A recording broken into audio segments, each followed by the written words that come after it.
Hi, everyone. Thanks for joining the webinar today. We're going to give folks just another minute or two to join us, and then we'll get started.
All right, let's go ahead and get started. Hello, everyone, and welcome to today's Better Buildings webinar, dedicated to bringing you the latest actionable insights from leading industry experts. Better Buildings webinars are a chance to explore the topics, technologies, and trends that affect your organization, as well as those efforts to accelerate decarbonization and energy efficiency adoption.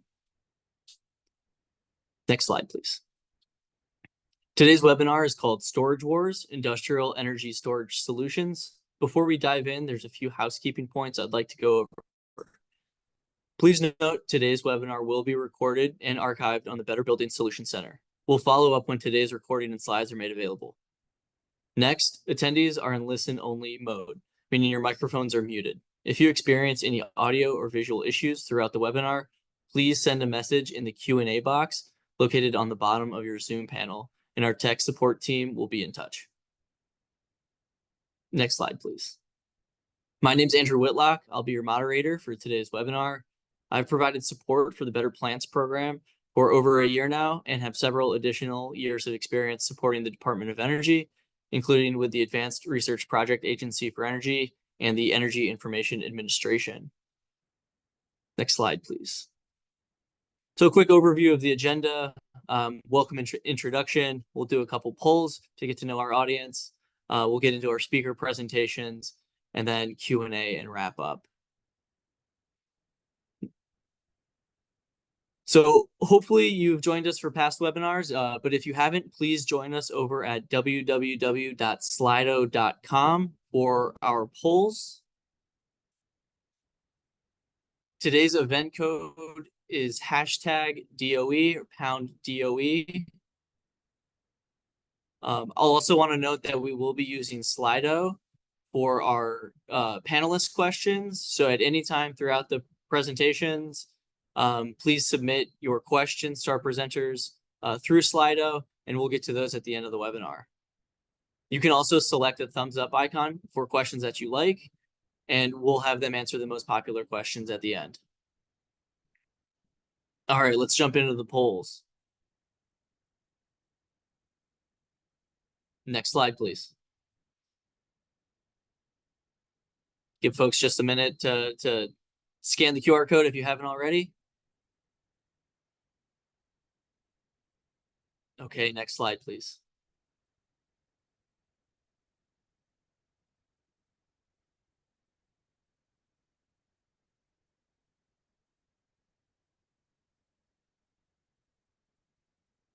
Great. So what sector best describes your organization? Please go ahead and respond to the poll.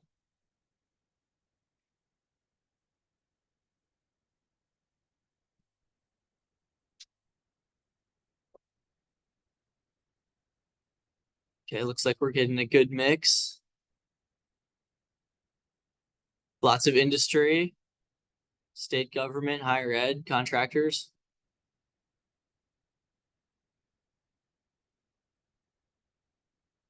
Fantastic. Thanks for joining us today. Let's go to the next poll question.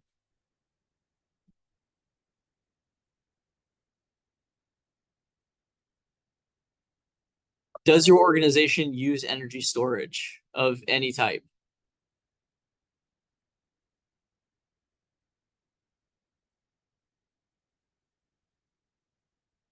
Not surprising to see no jump up to the top of the list here. But glad to see a good portion of folks that have responded yes, and those that are considering it. Great. Let's go to the next poll question. How knowledgeable are you about strategies and tools for implementing energy storage in your facility? 1 is no knowledge. 5 is very experienced. Okay, some knowledge. That's a fair answer. Hopefully we can shift that 2 up to a 3 or a 4 by the end of today's webinar. Great, let's jump to the next slide. I've just got a couple of slides here before we jump into our partner presentations. So just a overly simplified diagram of energy storage. At its core, energy storage systems allow energy consumption to be separated in time from the production of energy, whether it's electrical or thermal or other. Energy storage is a potential substitute for or complement to almost every aspect of the energy system, including generation, transmission, and demand flexibility. With the increasing adoption of renewable energy sources like solar and wind, energy storage plays a pivotal role in mitigating their intermittent nature. Next slide, please. So a few examples of energy storage technologies: mechanical, including pumped hydro, compressed air, flywheels; thermal, chilled water and ice storage, or ceramic bricks; electrochemical, a lot of the batteries there; and then chemical, hydrogen and ammonia. So just wanted to share a couple of these examples to show there's a wide range of energy storage technologies. These technologies have very different benefits, challenges, performances, and economics. Energy storage may not be suitable for all energy types, or excuse me, all business types or all regions due to variations in geography, weather profiles, load profiles, electric rates, and local regulations. Next slide, please. However, energy storage does offer several potential benefits, which in some cases will depend on the type and size of energy storage system being used. For example, energy arbitrage, charge when costs are low, discharge when costs are high. Demand charges, this is a common tool used for energy storage, where you discharge the battery to cut the peak load, thereby saving you significant amounts of money on those demand charges. Renewable energy integration, I mentioned this, it really enables intermittent energy sources to be dispatched when and where you need them. Energy storage can also offer resilience and other grid services. Next slide, please. So before we get into our partner presentations, there's one DOE program that I wanted to briefly talk about, and that's the On-Site Energy Technical Assistance Partnerships. Next slide, please. This program provides technical assistance to help industrial facilities and other large energy users adopt on-site clean energy technologies, including battery storage and thermal storage. Next slide. So a quick rundown of how this program works. You'll contact your regional TAP, which I'll discuss on the next slide. You'll go over the site characteristics, goals, and objectives, collect information from that site, conduct an analysis, and then get your results. It's very simplified overview, but if you're interested, please find your regional TAP on the next slide and their contact information. Next slide, please. So here are the 10 TAP regions with the contact information. These slides will be uploaded to the DOE Solutions Center. So stay tuned if you're not able to capture it. I know this is pretty small text.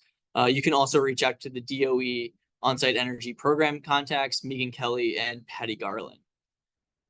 Okay, next slide, please. So we've got a great lineup of presentations today. First up, we have Denise Breitenscher. Denise is currently the Program Manager for Energy and Environmental Management at the Massachusetts Water Resources Authority. Denise has over 30 years of experience with conducting studies managing environmental and energy programs, and developing policies to respond to environmental and sustainability issues. We've got Dan Gentry, who's an application engineer in La Crosse, Wisconsin, with Trane. Dan first interned at Trane in the technology lab, where he worked in the acoustic lab while attending school through 2008. His areas of expertise revolve around chiller plants, heat recovery, and heat pump systems, and the reliable and efficient design and operation. We've also got Adam Jacobson, who's the Global Environment and Sustainability Program Manager at Trane Technologies and has 20 years of industry experience. Over the last 10 years, he has made significant contributions to Trane Company with a focus on compliance and sustainability at the La Crosse, Wisconsin manufacturing, research, and development sites. Thanks to you all for being with us today. And so with that, I will hand it off to Denise to kick us off.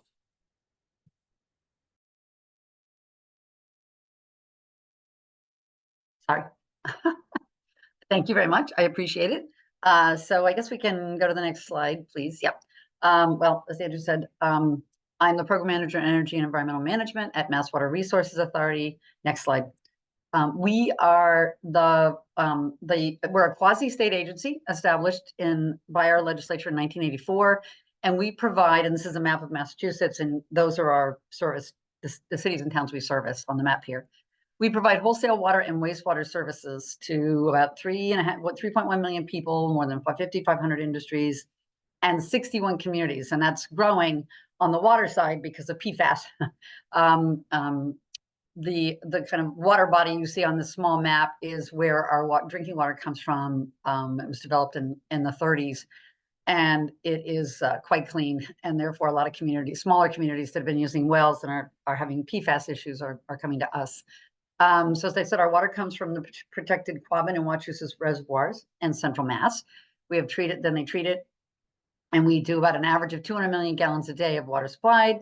And then on the wastewater side, right along the harbor, we have Deer Island Wastewater Treatment Plant in Boston Harbor, and we treat about 350 million gallons a day. So just to give you a sense of who we are, our size, we are one of the, I think, 2 largest water and wastewater treatment providers in the United States. Next slide, please. And this is just a very quick map to show you more focused on all of the communities that we serve.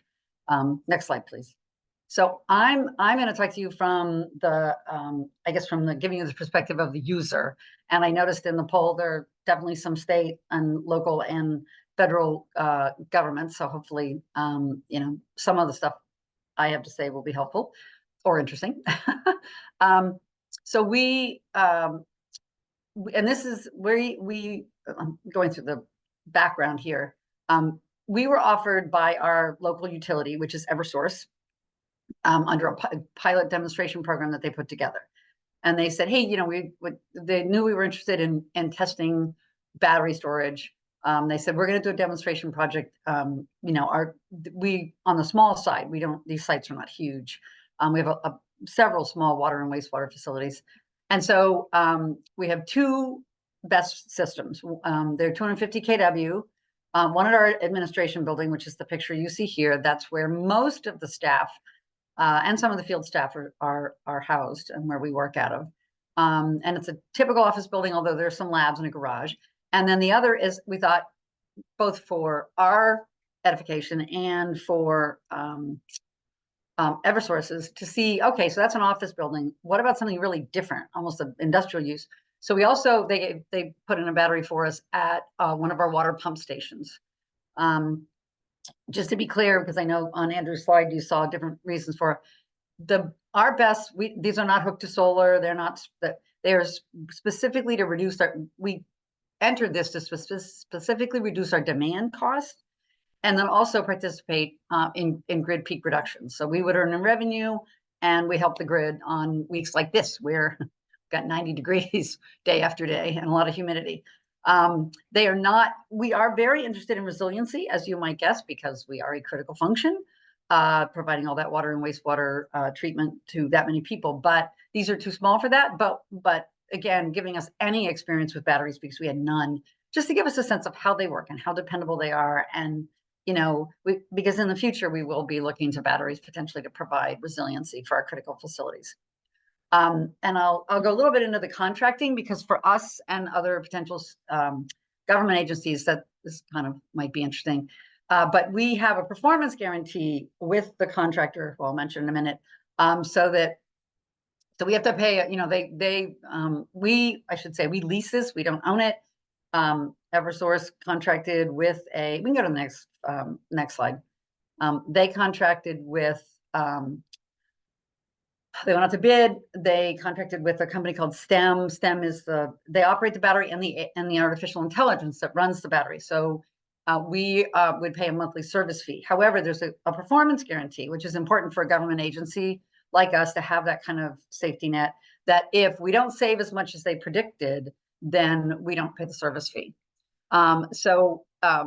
Government agencies are, you know, we have a lot of regulations as to what we can take advantage of, how we procure. We usually have to go to bid. We have to get several bids.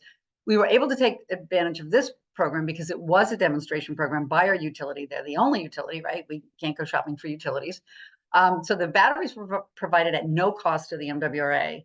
And Eversource also went out to bid for their battery supplier, which was really important, because that means somebody went to bid for it, and it was a competitive bid, which made our procurement and our lawyers happy.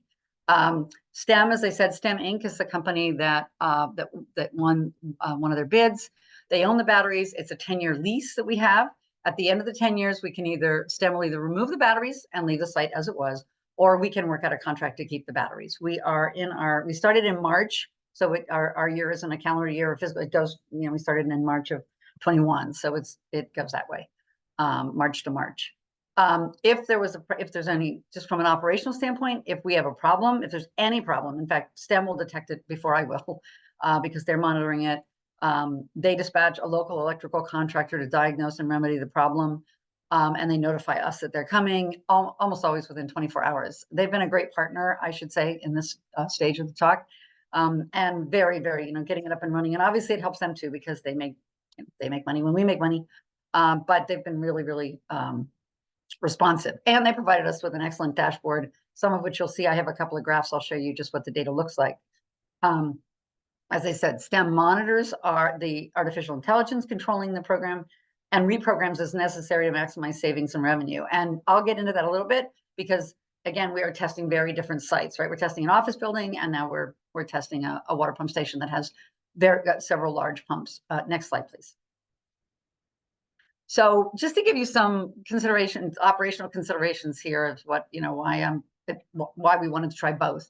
Our administration building, which is the picture that you saw where that battery was, it's, as I said, it's got a lab. It does have an operations control center that operates 24/7, but most of the building is a typical kind of office building where it operates on a fairly regular schedule, right? The HVAC begins to ramp. We have a EMS building system begins to ramp up at 6 a.m. and then they start setbacks at 4, which is those of us there at 5:30 either are too hot or too cold for that reason. But the Brattle Court water pump station operates primarily on water demand, right? We have these pumps. We have 3 different pumps. The pumps are primarily the primary electricity users, and they operate more frequently when water is being called for, and then they don't operate when it's not.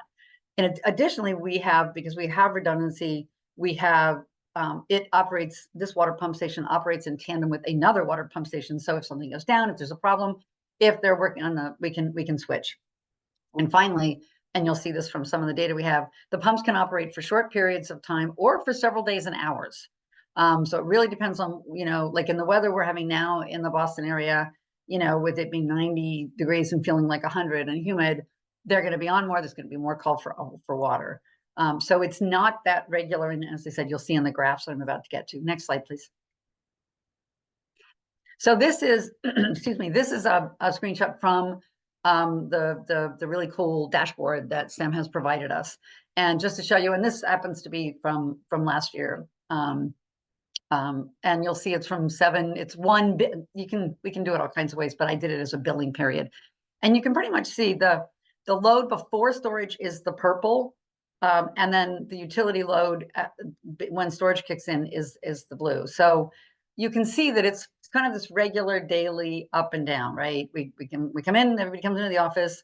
They ramp up the HVAC. That's the biggest user of electricity in the building, and then ramps back down. And so it's it's pretty easy for the artificial intelligence to predict what's going to happen. And other than during COVID, that was a whole, it was a different, and it's able to kick in. And as you can see, and next slide, please. I took it down and just gave you a shorter period of time, just so you can see what happens. The purple is when the battery, excuse me, is when the battery has kicked in. So the dark blue is our normal load. So you can see in the morning, it starts to ramp up during the peak of the day. It pretty much operates most of the peak of the day, also during the high demand.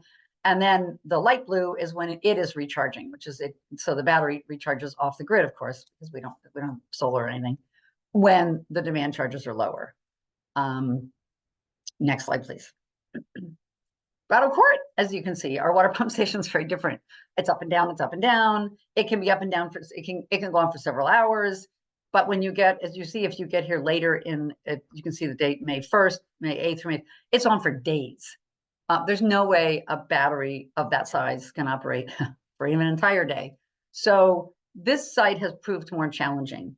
And I'll once we get through these graphs, I'll just kind of mention our lessons learned, because it can kick in, but not. And even though we had provided data to STEM Inc.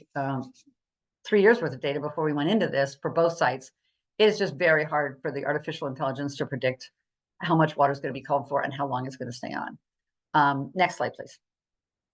And again, I did just a little cutout just so you can see how long it's operating and how high. And so what the battery, in terms of reducing our demand charges, what the battery has done is it tries to at least reduce during as much of the peak as it possibly can. So before I move to the next slide, I would say our experience is that for a smaller battery, as we have, we've and you'll see in the next slide what we've saved. But the experience is when it's a kind of a more regular or relatively regular usage, the battery of this small battery like this works great. I mean, it's very helpful. It's reduced our demand. As for something as a little bit less predictable, like this water pump station, or potentially even a water pump station, wastewater pump station, the artificial intelligence has a little bit harder trying to figure out what that pattern's going to be. I will say that, and next slide, please. We can talk about our savings and our next steps.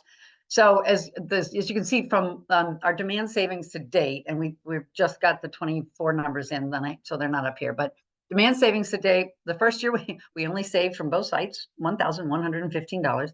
But all of a sudden, by the next year, the artificial, which is fascinating to someone like me, because that's not my world, is the artificial intelligence began to learn more and more about both buildings. And as you can see, by the savings in the next year, we saved 25,000, a little more than 25,000 from both sites.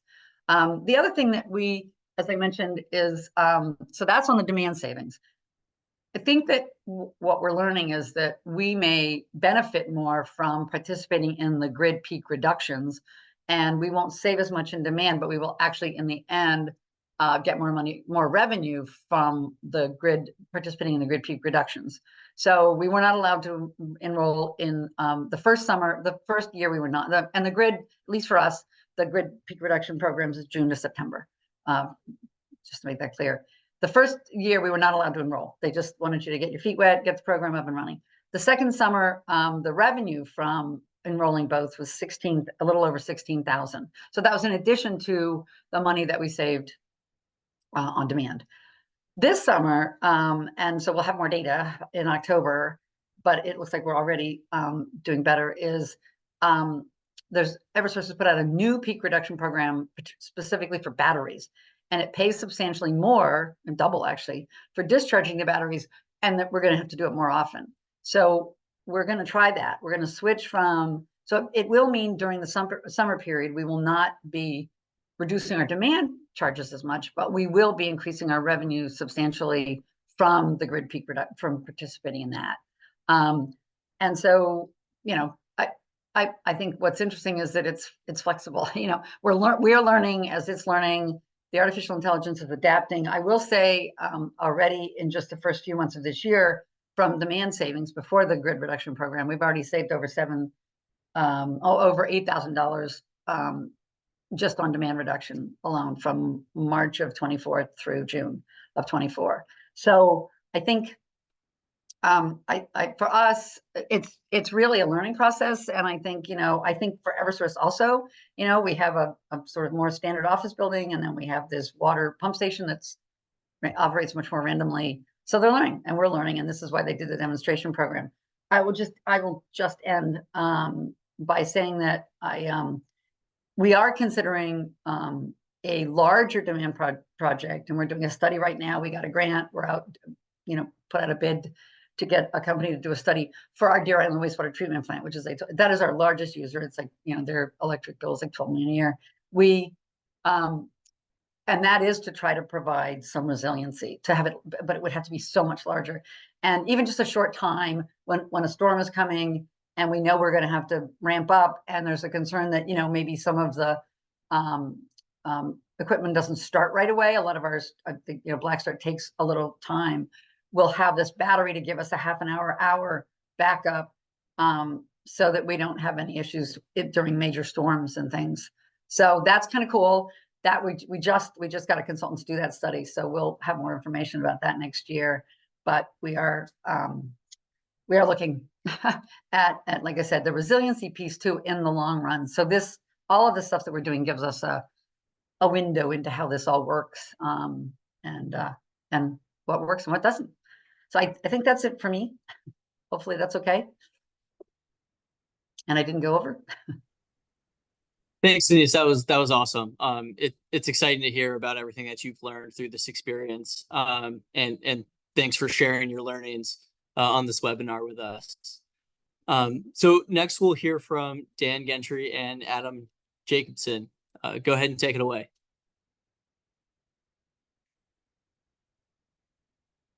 Actually, before they pop in, please go over to Slido and ask questions. We're going to have Q&A at the end of our presentations. So please go to Slido and ask those questions.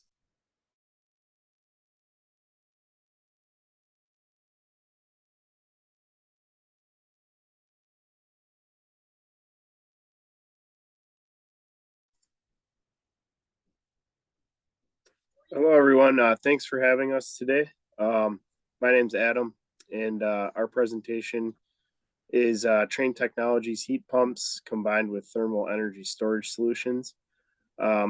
As mentioned in the introduction, I manage the sustainability and environmental for Trane Technologies, and I called upon my colleague Dan to discuss his knowledge and expertise around some of the systems that Trane utilizes, not only in our own buildings, but also for our customers. Next slide, please. This is just a quick overview of Trane Technologies. So we have several divisions within Trane, focusing on commercial HVAC, residential, and transport refrigeration, and the various brands that roll up underneath those three categories. Next slide, please. Some of the discussion topics today that Dan will jump into next are the types of thermal energy storage systems that are available, the factors for effective and efficient heat pumps and thermal storage, water being a unique thermal storage substance that Trane utilizes in these thermal storage systems, combined heat pumps and thermal storage solutions, and then a case study, which I will discuss at our La Crosse, Wisconsin facility. Next slide, please.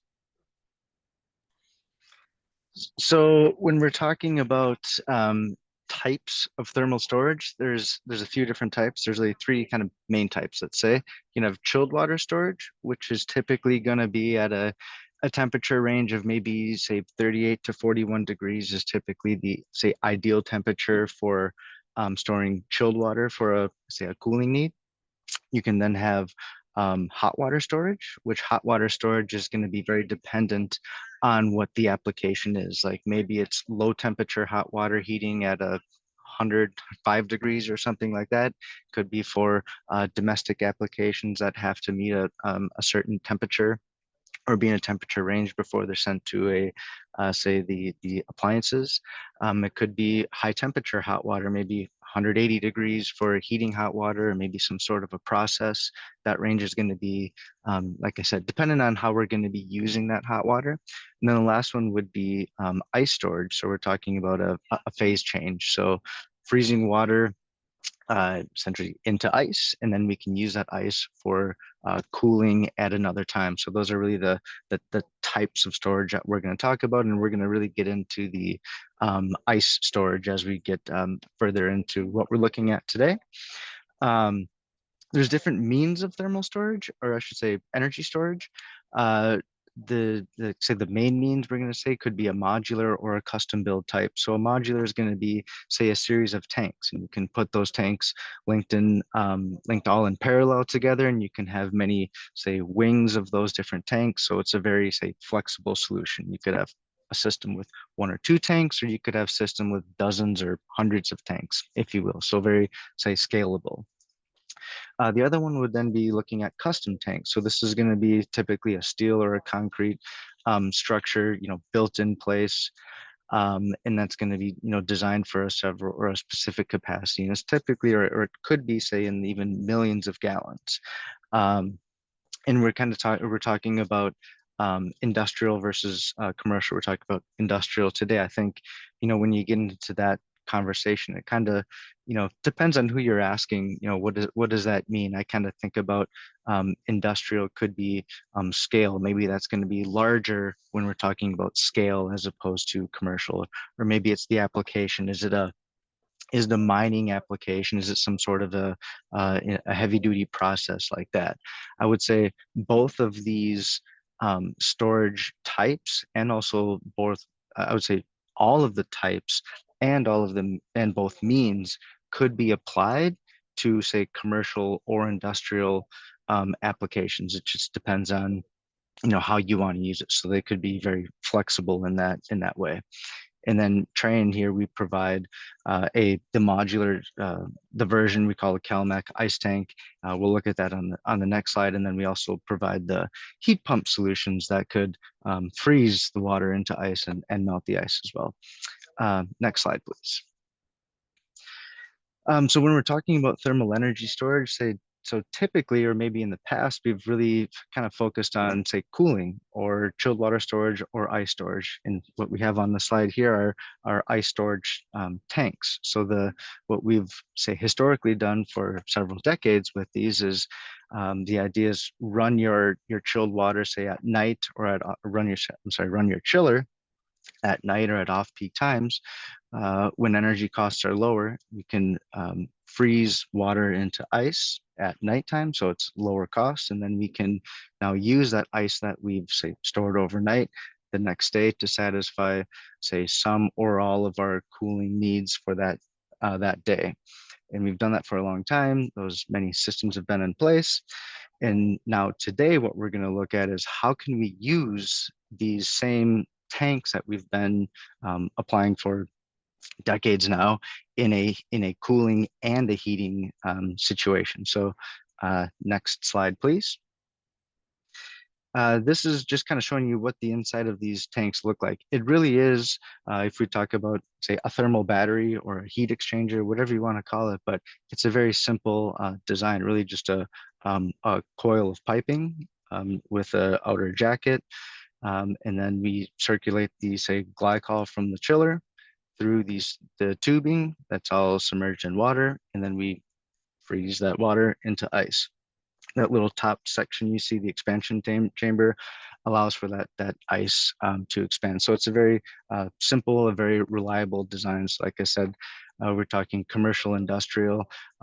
There's really no moving parts for it. So it's a very robust design.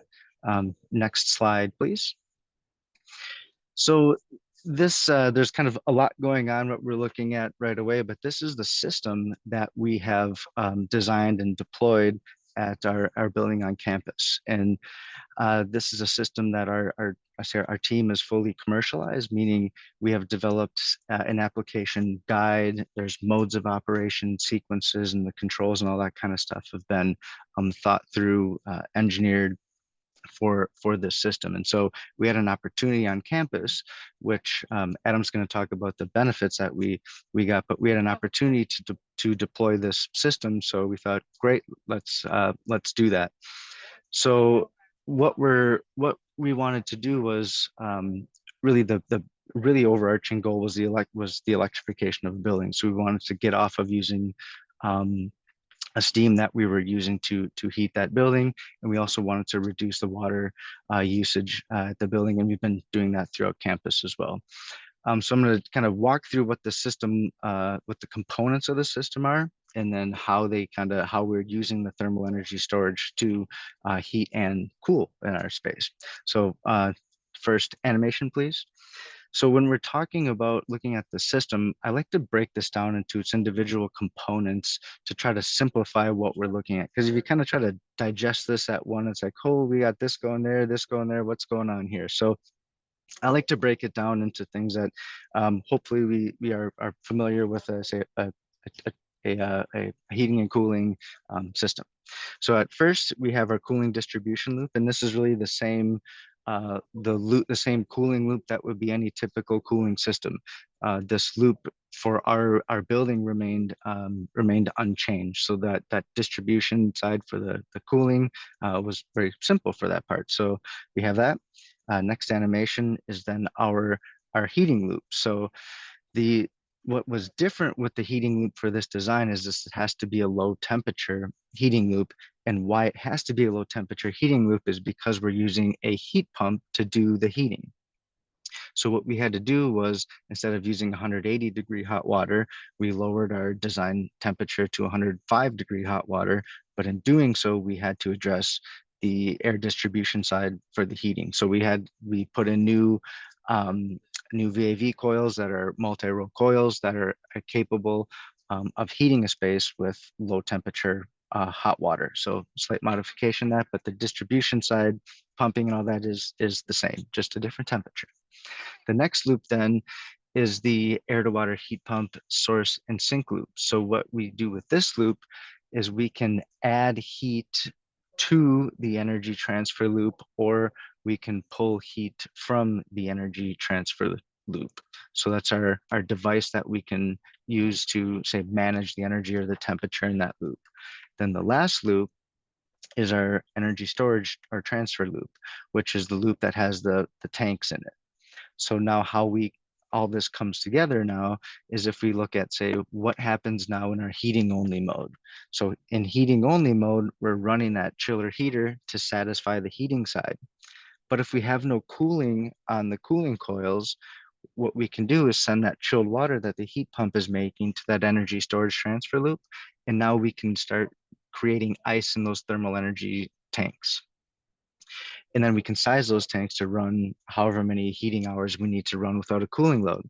So now the neat part about transferring energy with this system is when the cooling load comes back, or when we need cooling, we can now use that ice that we have stored in those tanks to satisfy our cooling load. So it's a double effect. We get cooling from the tanks, plus when we're cooling, we're putting heat into those tanks, so we can use that chiller heater to make more heat. And now we can use our air to water heat pump to, like I said, pull energy out or put energy into that loop, and a lot more we can do. With limited time we have today, I do have to go to the next slide and just let everybody know we have a lot more information on this sort of system, and that was kind of the quick way to go through that. So I'll give it back to Adam. Yeah, thanks, Dan. So this application was put into play in a building in La Crosse. It's an old building, as it shows on this slide, built in 1951. Was expanded in 1982, approximately 80,000 square feet. The first story of the building is a shop space and a weld and braze training, as well as some small offices. And the second story was offices with some breakout rooms, a lecture hall, and a student lounge. In 2023, approximately, it was identified that the building needed a renovation and refresh. And at that time, the HVAC system was slated to be swapped out with the technology that Dan just described. A few images on this slide show the chiller and pump room in the upper left, one of the many ice tanks in the upper right, and then sort of a conceptual design of the overall system in a building sort of layout in the bottom there. Next slide, please. So, these systems can address a lot of challenges, as Dan described, thermal balancing, space for heat pumps outside, efficient use of the heat pumps in colder climates. La Crosse, Wisconsin happens to be pretty cold in the winter, and then it gets very hot and humid in the summer. Peak electrical demand and energy cost reductions, as well as affordable and reliable solutions for electrification. Animation, please. So some of the sustainability gains for this particular project was we were able to eliminate the need for fossil fuels in the building. As Dan mentioned previously, we were heating that building with the steam load coming off of a couple of very large boilers. We were able to close down that steam loop to the building, which we're estimating at roughly 21 metric tons of CO2e annually. The electrified heat pump in a cold climate where there's limited roof space. That's another portion that we employed at this building. And one that I was keenly involved in was how much water we were using for the building. It was estimated at 30 to 40 million gallons of water to cool the building in the cooling season in Wisconsin. And most of that will be eliminated by this new system. All of that aligns with our 2030 sustainability commitments that will save significant amounts of water by eliminating the once through water cooled systems at the building. Next animation.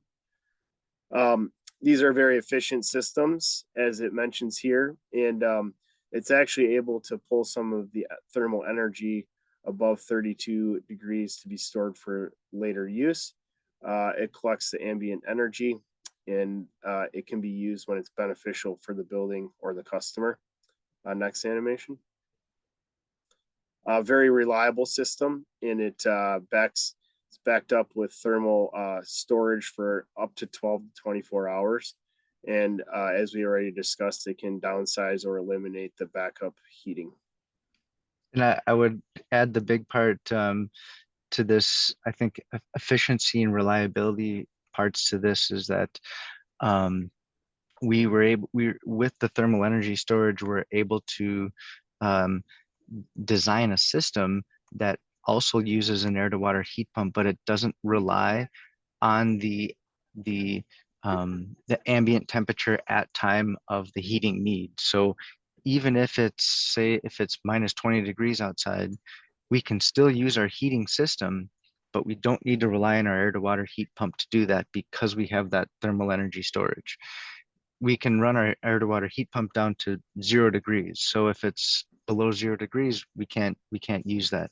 Once it's above 0, we can use that to melt the ice. So that gives us an efficient way to use a heat pump and a reliable system as well.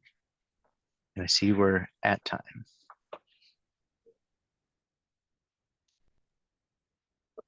All right, Dan, Adam, thanks very much for that presentation. So now it's time for Q&A. If you haven't already, please join us over at www.slido.com. The event code is #DOE to submit and upvote questions. All right. Great. Let me get myself over to Slido. Okay, so first question up, does Trane have a solution for capturing waste process heat that normally exits via exhaust stacks? How about for providing high temperature process heat for injection molding, rotomolding, and annealing ovens, etc.? I would say that is very specific, but I would say generally speaking, we have system offerings that can capture exhaust. I'm going to just use exhaust as a general category. But yeah, essentially putting a coil in that exhaust system and capturing that heat that you're pumping out of your building, send that heat to the, say, evaporator side of a heat pump, and now you can kick out heating hot water at whatever temperature is required out of that system. And that is certainly a more common application that we're seeing. I'm going to say exhaust recovery, generally speaking, is certainly gaining a lot more traction with decarbonization and electrification. Great, thanks, Dan. Denise, question for you. Now, there's a few. Let's start with this one. Is MWRA or STEM concerned about battery degradation due to the number of cycles that the energy storage system undergoes? I'm assuming this question is particularly related to the pumping station. Right. Well, I mean, no, I'm not. As far, working, I hate to speak for STEM, but having worked with them now for 3 years, I don't think so. I don't think that they don't seem to express too much concern from our perspective, because, we lease it, as I said, and if they have to replace the batteries, they will do that. And it will happen rather quickly.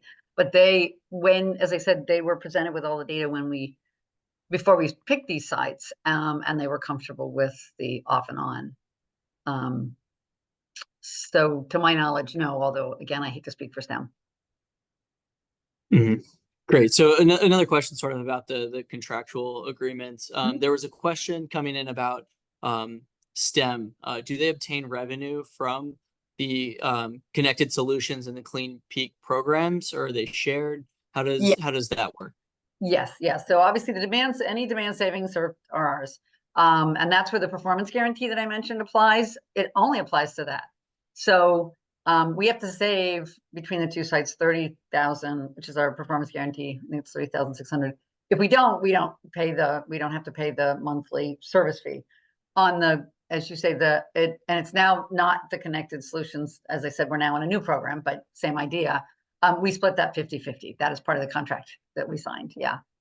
So we did, even though Eversource went to bid and they selected the bidder, and that's why we could participate, we as a government agency still had to sign a contract with STEM for both our protection and theirs. And yes, we do it 50-50. So the more they make, the more we make, the more they make. Great. Dan, this question's for you. Has Trane tried phase change materials to enhance thermal storage capacity and/or efficiency? Yes. So with the product we looked at today, no, but in separate like projects and testing, we've looked at other phase change materials. I honestly don't know where that is at right now, but I would say we're constantly evaluating all kinds of new technologies, and thermal storage is a very say popular technology that is being explored today. Could you speak to any of those phase change materials or no? I'm not familiar enough with those. No, sorry. Sure, no problem. What about energy costs? You mentioned replacing the steam system, that the overall trend is electrification at your facilities, and in particular at the La Crosse example. Did you all see energy costs increase? We're still, I guess, I would say generally that's a general discussion that comes up with electrification projects all the time, is because if you're in a jurisdiction with low cost gas and higher cost electricity, and you shift your load over to electricity, then yes, your costs do go up. Do we for projects that we work on, we do those evaluations and we try to design systems that would minimize costs, and thermal energy storage combined potentially with things like tax credits or incentives that are out there and plentiful today to help reduce the cost of putting a system like this in. And then integrating also things like solar storage, solar energy to reduce the cost as well. So there's a lot of things that can be done. What our actual costs are, I don't know what that is. I know we're doing a lot of, we've had the system fully in for now several months. And so we're doing a lot of information gathering, and we do plan on putting together a full report that'll have efficiency information, energy usage and cost and that kind of stuff. Once we do have that available, and we will be sharing that when we do have all of that information for this specific site and building. Fantastic. And I think you may have answered this question, but just quickly, what was the fuel source for Train's steam energy system that was replaced? Adam, do you know what that was? Natural gas. Great. Okay. Denise, question for you. In addition to the battery energy storage opportunities, does MWRA engage in other demand flexibility, scheduling pumping and other loads to avoid peak periods? Yeah, that's a great question. And yeah, we try.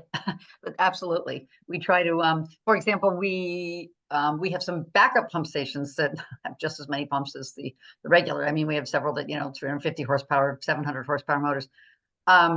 And yes, especially the backup ones where we need to exercise them once a month.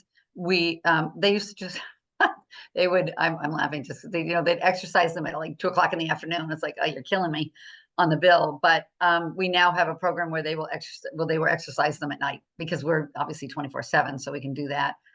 We do try to do that with our active pumping stations. Wastewater is very difficult, right? Because wastewater is primarily we spend most money when it's raining, because we are I should say we're an old system.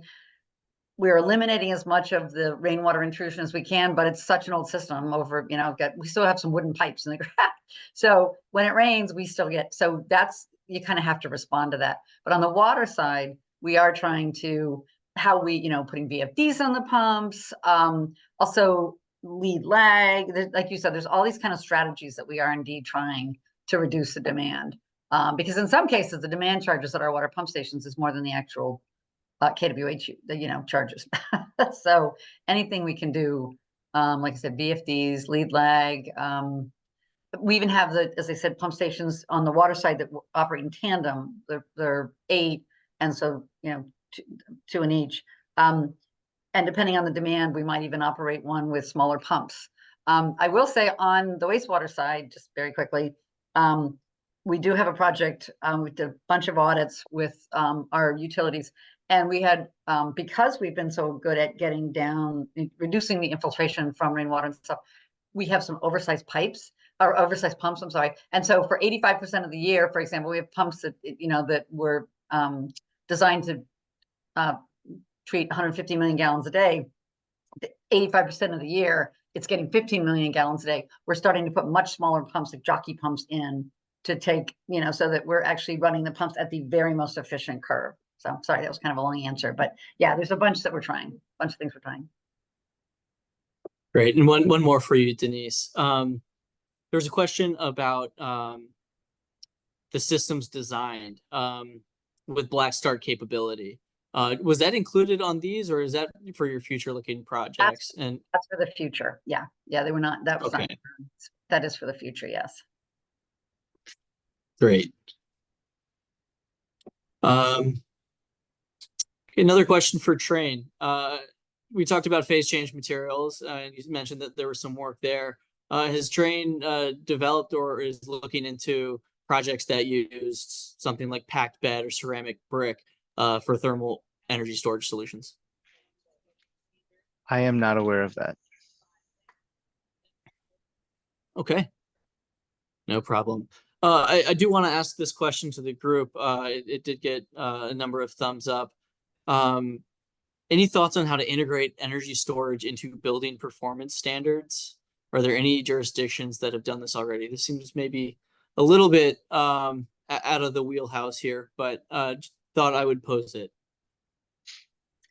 I would say if you have a desire for that, get involved in the standards and the committees and the organizations that are driving standards, and because they're always looking for folks to join and to volunteer. So get on those committees and drive for that. I think for us, what we're seeing was driving more more thermal storage projects is the Inflation Reduction Act incentives that have been out there for thermal energy storage and those projects. So we're seeing a huge boom due to that driver. Yeah, great. Thanks, Daniel. And Denise, I'll kind of throw a similar question over to you. Are there other federal opportunities or grants that you all have been looking into outside of the couple that you've mentioned? Yeah, I mean, we'll look at any grant. That's a government agency, let me tell you. So yeah, I mean, up till now, probably most of the grants we've gone for are for the projects I've been talking about are state grants, and they're, you know, Massachusetts is pretty aggressive on their climate goals, and they're coming out more now. They have a climate chief, they have a new office and all. We are looking, the Inflation Reduction Act, we'd really like to go after more money. It's a little bit overwhelming, and our lawyers have been looking at that. We also have in Massachusetts the Mass Clean Energy Center, which, you know, I realize all states wouldn't have that, or all jurisdictions, but it's a quasi-state public. It's I'm sorry, quasi-public private. They work a lot with industries. They might work with like the trains of the world on the technology side, but then give grants for us users to try the technology. And that's a really good resource. And we have gotten grants from them. So I would say that, you know, we'd like to get more federal grants, and we're working on that. But a lot of our grants have been mostly state up to this point, various state entities. Awesome. Yeah, thanks for sharing that. So thanks everyone for your questions and to our panelists for their insightful responses. In summary, this webinar has been a part of the Better Buildings 2024 summer webinars lineup. As you can see, we've got a great collection of presentations every Tuesday for the next few months. Visit the Better Buildings Solutions Center to learn more and to register for these conferences. Next slide, please. So the next webinar up is Tuesday, July 16th, titled "There's a Heat Pump for That, Multifamily Decarbonization Solutions." Join this webinar to gain valuable insights from experts on evaluating heat pumps and other decarbonized heating solutions for multifamily buildings, and hear firsthand from a multifamily building owner about how to make these solutions a reality. Next slide, please. With that, I'd like to again thank our panelists for taking the time to be with us today. Feel free to contact our presenters directly with additional questions, or if we were unable to get to your question today. I encourage you to follow the Better Buildings Initiative on LinkedIn and X for the latest news. You can find our handles by their respective icons on the left half of the slide. You will receive an email notice when today's recording, slides, and transcripts are available on the Better Buildings Solutions Center. Thanks everyone for joining.